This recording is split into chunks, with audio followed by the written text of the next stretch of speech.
kitchen. I'm going to do the samosa. Let's have a look at the ingredients. There are 2 steps in this. First is you need to make a dough. Now I've taken 2 cups of the all-purpose flour here. To it I've added about half teaspoon of the ajwain or the carom seed and little bit of salt, about half teaspoon. Then I'm going to add about 2 tablespoons of the ghee, normal ghee, okay? And then crumble. First let's make the dough and then we will do the rest of it, okay? So now what we have to do is make a crumble. Crumble in the sense, keep doing this. If you don't have ghee, just use normal oil also. That should be more than enough. Make the nice crumble here. The more the crumble, your samosa will turn out more crunchy.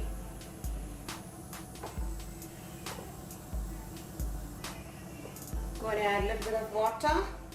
Make it a good dough, okay? Add water, make it nice, stiff, thick dough, like how we make our roti like, okay? Soft and nice. I have kneaded it very well. Now I'm going to rest this cover for about 30 minutes. Let it rest really well.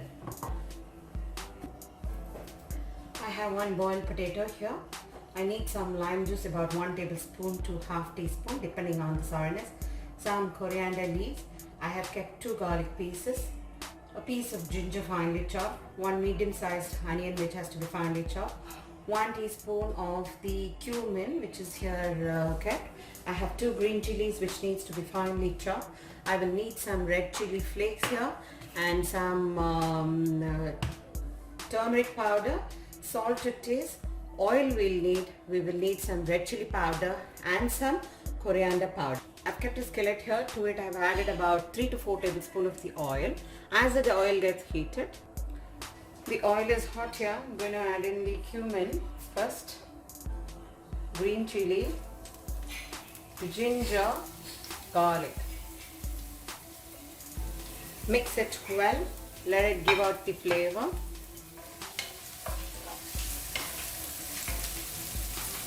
Time to add in the onions now.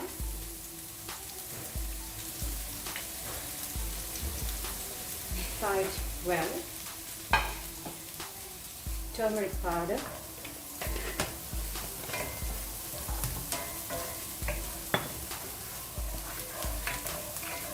One teaspoon of the coriander powder. Now I have taken around 500 grams of the potato which is boiled and I'm chopping it up and adding. Add chili powder how much ever you like for your spice.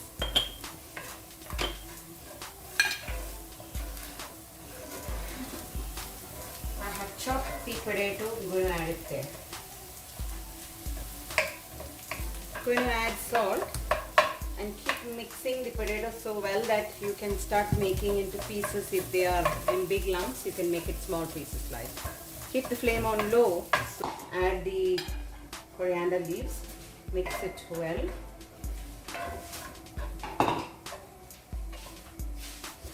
I'm going to off the flame now and then I will be adding the 1 tablespoon of lime juice and give it a good mix. Let this mixture nicely cool down to the room temperature.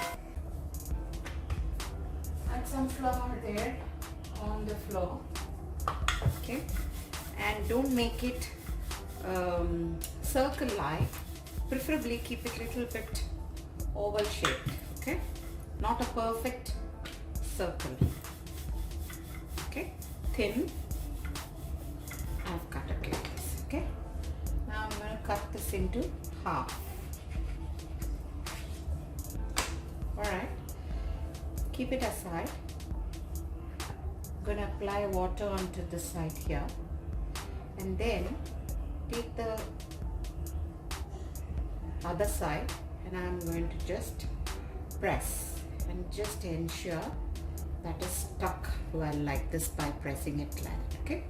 Hold it in your hand like this. First add little bit of the filling so it goes down.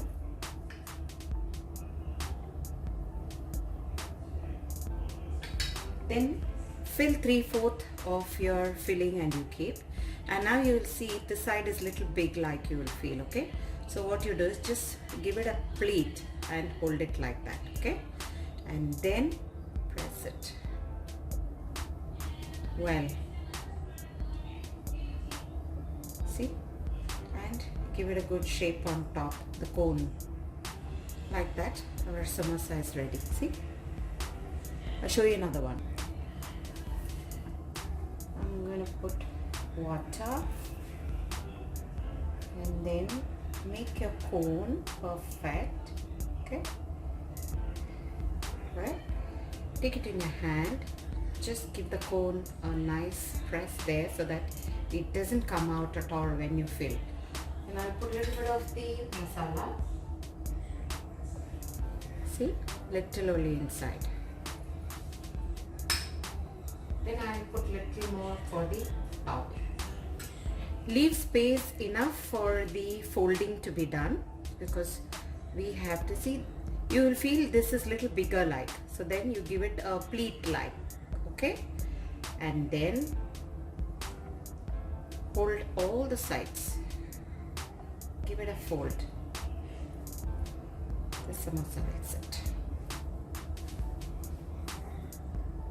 The oil is quite hot. Slowly going to drop the samosa there, and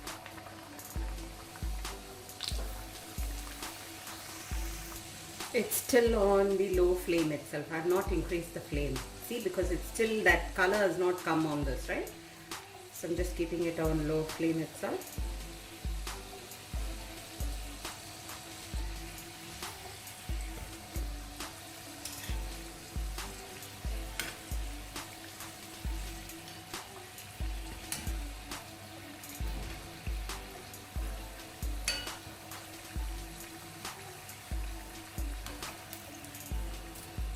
Okay, now I'm increasing the flame, allowing it to give the beautiful golden color, because all the side is cooked well. If you keep the flame on very high and just do it and take it out, what happens is this, the thicker side of the samosa, they won't get done well, and the samosa will be raw, so it won't be nice to eat. So that's why we need to give it time. And you have to keep moving the directions of the samosa also. It's just that not you keep doing one side and then waiting. You have to keep moving it all the angles so that it gets that nice crispness throughout. Okay, my samosas are done. Just taking it out. I'll show you the crispness, how it has come.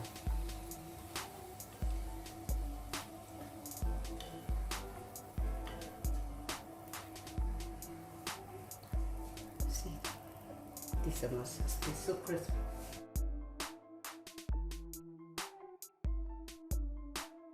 Thank you for watching me, and happy cooking, happy eating.